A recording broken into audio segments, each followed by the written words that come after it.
பிரியா, ம்? என் கிளாஸ் பக்கத்துல தான் இருக்கு. நான் நடந்தே போய்க்கிறேன். போகும்போது நாங்களே டிராப் பண்ணிடுறோம். நானே போய்க்கிறேன்.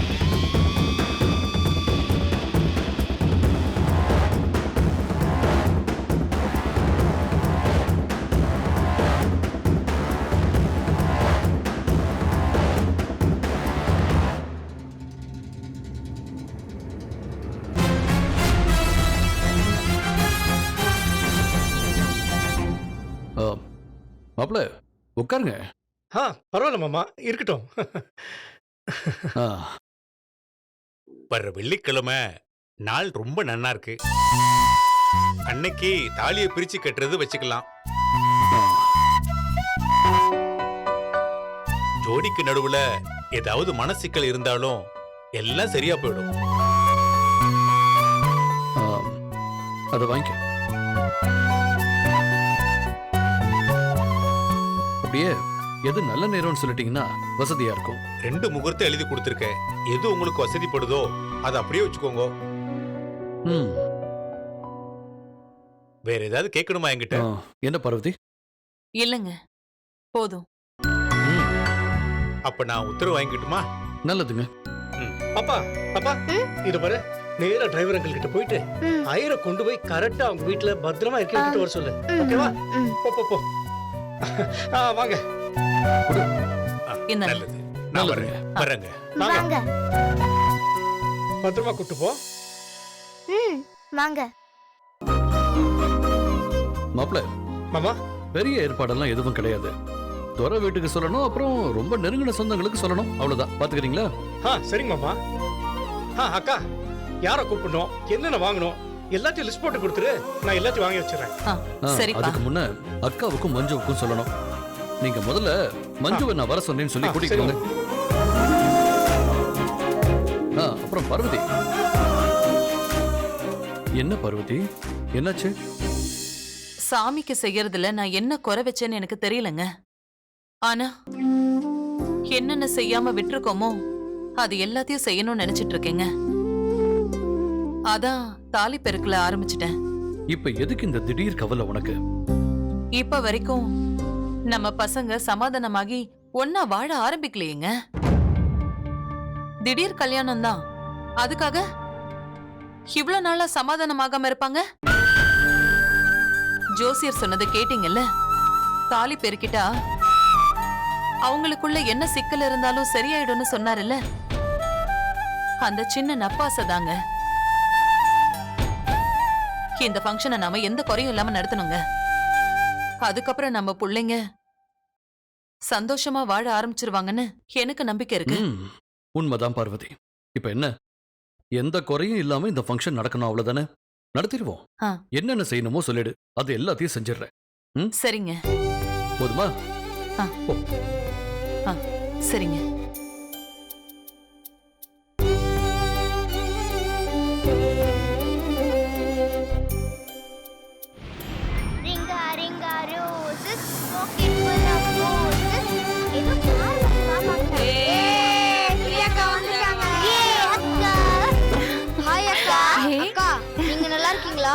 நான் நல்லா இருக்கேன்டா. நீங்க எல்லாரும் நல்லா இருக்கீங்களா? நல்லா இருக்குக்கா. ஸ்கூலுக்கு எல்லாம் போறீங்களா? போறோம்க்கா. போறோம்க்கா. ஒரு வாரம் கழிச்சு இப்பதானே வந்திருக்கேன். அதான் பசங்க கேக்குறாங்க. பார்த்திபன் சார் வரலையாக்கா?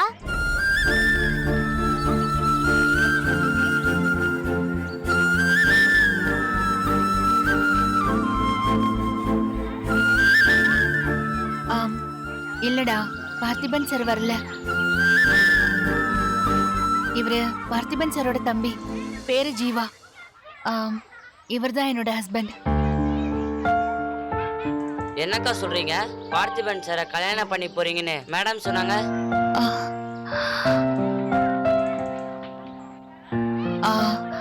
அது வந்து இதெல்லாம் உங்களுக்கு சொன்னா புரியாது. அது எப்படிக்கா? பார்த்திபன் சார் உங்களை கல்யாணம் பண்ணிக்க போறாருன்னு எங்களுக்கு எல்லாம் ட்ரெஸ் ஸ்வீட்லாம் வாங்கி கொடுத்தாரு. அப்ப நீங்க கல்யாணம் பண்ணிக்கலையா?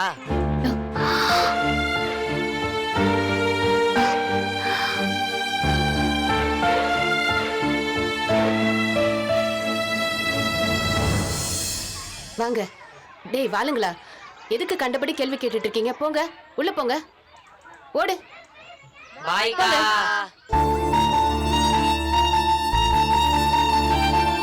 சாரிம்மா. பாவம், பசங்களுக்கு என்ன தெரியும்? நீங்க உள்ள வாங்க. Sorry sir. பரவாயில்லைங்க. அம்மா, இவர்தான் என்னோட ஹஸ்பண்ட் ஜீவா. ஓ, வணக்கம் சார். வாங்க, உள்ள வாங்க. சாரி ஜீவா. என்கேஜ்மெண்ட் ஆனதுக்கு அப்புறம் பார்த்திபன் இங்க அடிக்கடி வருவாரு. குழந்தைங்களுக்கு ட்ரெஸ் அது இதுன்னு நிறைய வாங்கி தருவாரு. அவர் மேல இவங்களுக்கு தனி பாசம். அதான் நமக்கு மேரேஜ் ஆனது இவங்க யாருக்கும் தெரியாது. நான் யாருக்கும் சொல்லல. சாரி ஜீவா. பரவாயில்ல. சைட்டுக்கு டைம் ஆயிடுச்சு, எல்லாரும் வெயிட் பண்ணுவாங்க. நான் கிளம்புறேன். சரி ஜீவா, நீங்க கிளம்புங்க.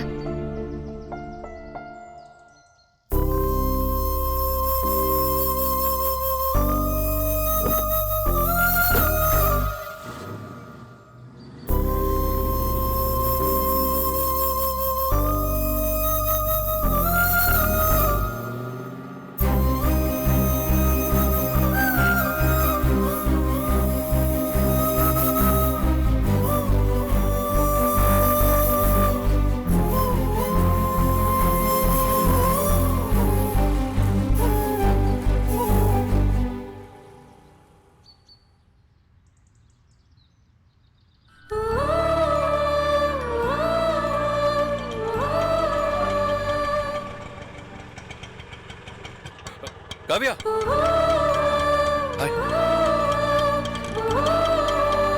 ஒரு நிமிஷம், இதோ வரேன்.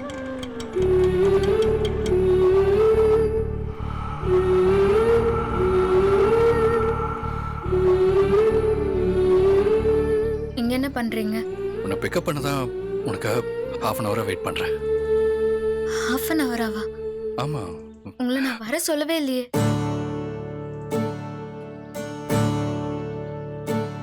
நீ வர சொல்லிதான் வரணும்னு இல்லை, எனக்கே தோணுச்சு.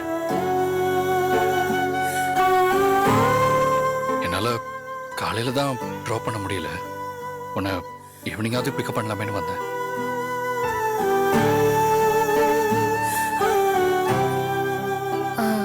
நான் ஆட்டோ புக் பண்ணிட்டேன். நான் ஆட்டோலயே போய்க்கிறேன்.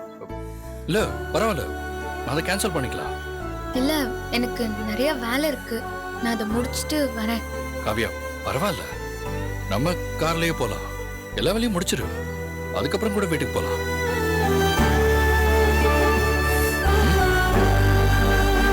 ஒரு நிமிஷம்.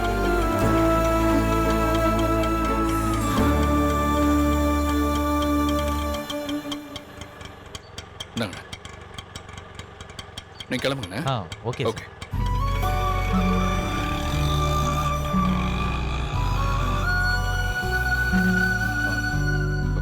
போலாமா? வா. ஒரு நிமிஷம்.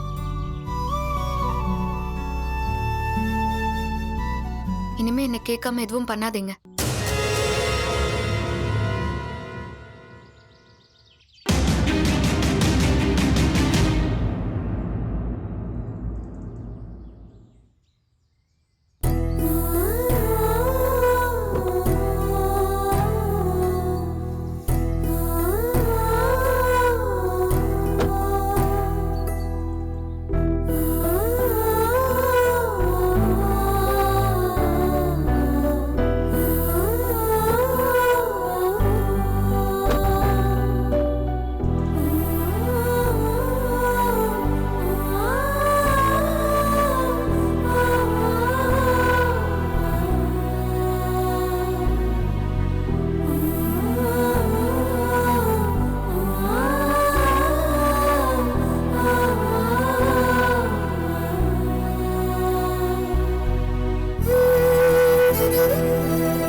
காவியா, ஃபோனை சார்ஜ் போட மறந்துட்டேன். ஃபோன் ஆஃப் ஆயிடுச்சு. ஒரு இம்பார்ட்டன்ட் கால் பண்ணணும். என்ன வேணும்? இல்லை, ஜீவா கிட்ட ஒரு விஷயம் சொல்ல மறந்துட்டேன். அவனுக்கு கால் பண்ணணும். உன் ஃபோனை தர முடியுமா? ஐயோ, என்னோட மொபைல்ல ஜீவா நம்பரை சேவ் பண்ணி வச்சிருக்கேனே. காவியா, கொஞ்சம் எமர்ஜென்சி, இல்லைன்னா கேட்க மாட்டேன். ஒரே ஒரு கால் தான்.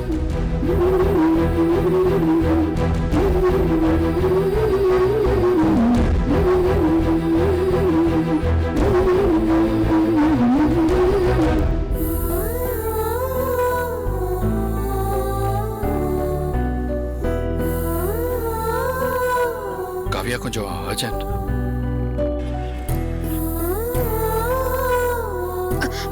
ஏய் காவியா, பார்த்து, என்னாச்சு? ஒன்றும் இல்லை.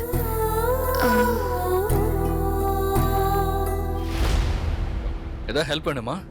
இல்லை இல்லை, வேணாம்.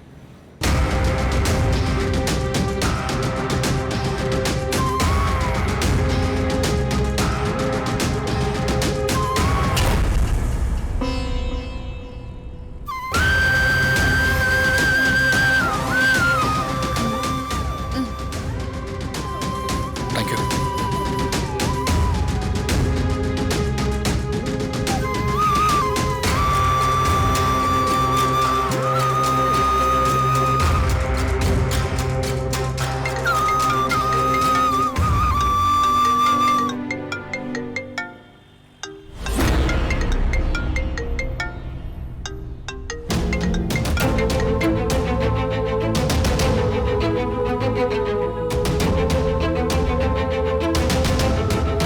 சார் இது பாருங்க.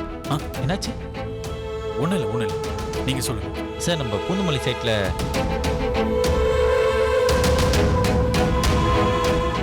எடுக்க மாட்டேங்கிறான்.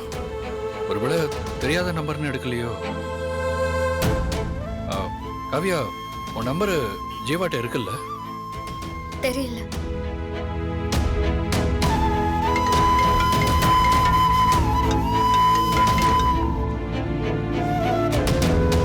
சார், நம்ம அம்பத்தூர் சைட்டில் ஒரு நிமிஷம் இருக்கு. நீங்கள் அதை போய் பாருங்க, நான் வரேன். சரிங்க சார். Okay sir.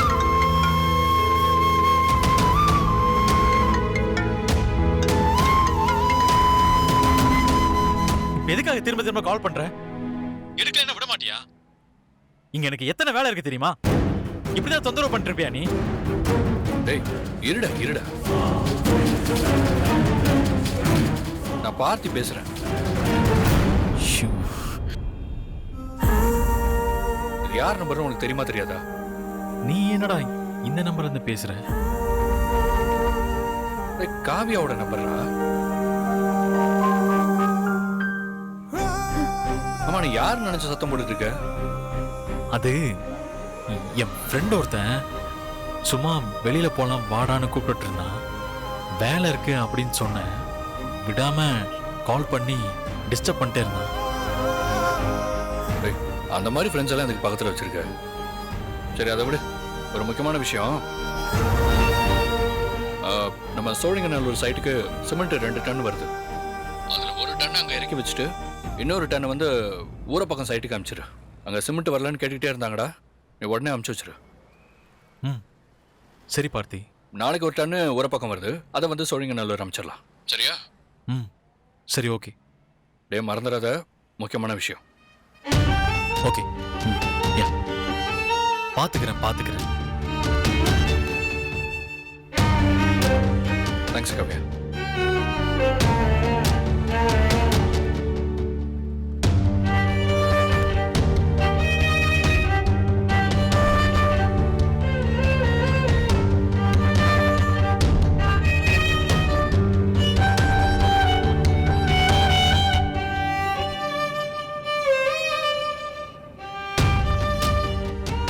வெள்ளிக்கிழமை காலைல 9 மணிக்கு பிரியா காவியா 2 பேருக்கும் சொல்லியாச்சு. இதோ வந்துட்டாங்க. சரி, வெள்ளிக்கிழமை காலைல 9 மணிக்கு. சரியா? சரிங்க. ஏற்பாடு பண்ணிடு. சரிங்க மாமா. காவியா எங்க?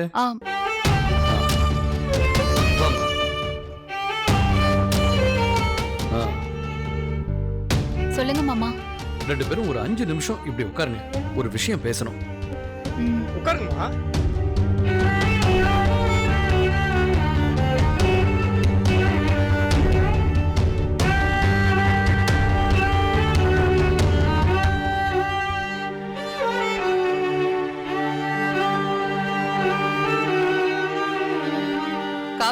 வந்து உட்காருமா.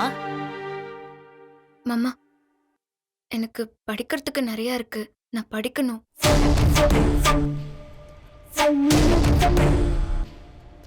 அட என்னம்மா சொல்ற?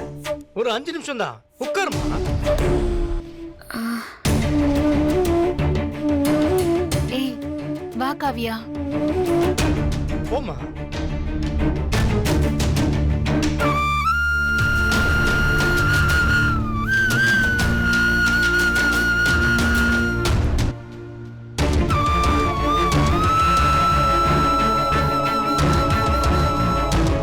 இத பாருங்க, கல்யாணம் முடிஞ்சதும் நல்ல நாள் நல்ல நேரம் பார்த்து தாலி பெருக்கிறதுங்கிறது ஒரு சம்பிரதாயம்.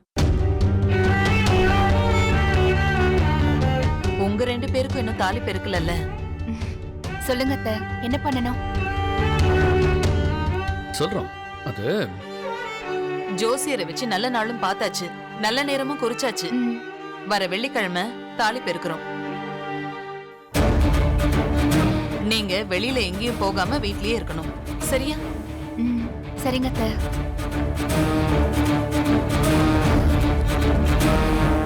ஹோம் வேலைய வேற யாரையாச்சும் பார்க்க சொல்றேன். சரிம்மா. இந்த தாலியை பெருக்கி கட்டினதுக்கு அப்புறம் வீட்டில் ஒருவேளை யாருக்காவது மனசுல ஏதாவது சங்கடங்கள் இருந்தாலும் அது எல்லாம் தீந்துரும்னு இவ ரொம்ப உறுதியா நம்புறா. நாங்களும் நம்புறோம். ஒண்ணும் இல்ல, சின்ன ஃபங்க்ஷன் தான். வீட்டுக்கு துரையும் மகாவும் வருவாங்க. அப்புறம் சொந்த பந்தத்துல யாராவது நெருங்கினவங்க ஒரு 4-5 பேர், அவ்வளவுதான்.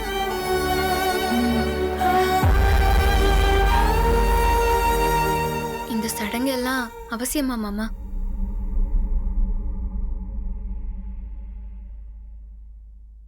எனக்கு எக்ஸாம்லாம் இருக்கு, எனக்கு படிக்க வேற இருக்கும். டைம் இருக்குமான்னு தெரியல.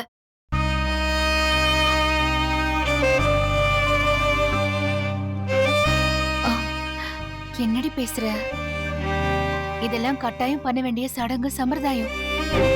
இதெல்லாம் தள்ளி போட முடியாது. அது இல்ல இல்ல பிரியா, எனக்கு எக்ஸாம் இருக்கு. இத பாரு காவியா, தாலி பெருக்குங்கிறது உங்க 2 பேரோட வாழ்க்கையும் நல்லா இருக்கணுங்கிறதுக்காக செய்யற சாங்கியம். அத நம்ம செஞ்சுதான் ஆகணுமா? பெருசாலாம் லேட் ஆகாது. மத்த ஏற்பாடெல்லாம் நாங்க பாத்துக்கிறோம். சுமங்கலிங்க உங்க 2 பேரையும் ஆசீர்வாதம் பண்ணுவாங்க. ஒரு சின்ன பூஜை பண்ணுவோம், அவ்வளவுதான். அது முடிஞ்சதும் தாலி பெருக்குதான். அதுக்கு மொத்தம் ஒரு 1 hour கூட ஆகாது. இல்லன்னா அதெல்லாம் விருப்பாத்த.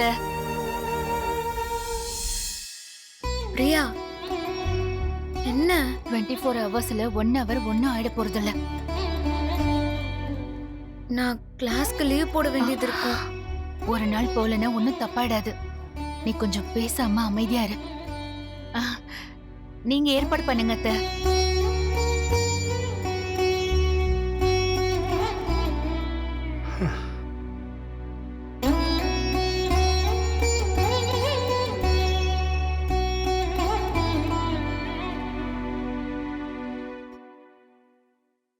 இருங்க அத்தை, நான் பேசிட்டு வரேன். சரிம்மா.